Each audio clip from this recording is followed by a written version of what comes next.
So, 2017 appears to be ending with one more news cycle of "Did you see what crazy thing President Trump said?" Except, this time, much of what Trump said is actually both very true and quite important. Specifically, I'm referring to Trump's analysis, during a bizarrely casual interview at his golf course, that the news media badly needs him to be re-elected because their very survival depends on it.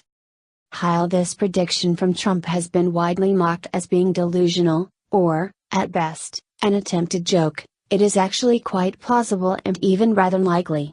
In fact, I have been one of those making the same observation for quite a while. If Trump has a genius, it is clearly in the realm of media manipulation, which has been the foundation of every success he has ever had, real or perceived, in his entire life. For instance, he was never really remotely a great businessman, but the media, because they loved his narrative, allowed him to be perceived as one, and that gave him the leverage to survive failures which would have clearly finished non-celebrities.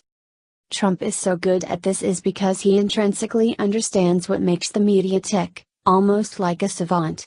But the source of this power is not magical, but rather the fact that he is so much like the average person of authority in the news media.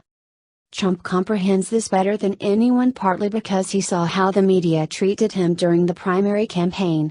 In what was an abject abdication of their journalistic responsibilities and a desperate bid to inject their sagging industry with steroids, they gave him over $2 billion in free media simply because they knew the absurdity of his candidacy was great for ratings, as well. Many of them probably wrongly thought, as I did, that he would be the easiest candidate for Hillary Clinton to beat.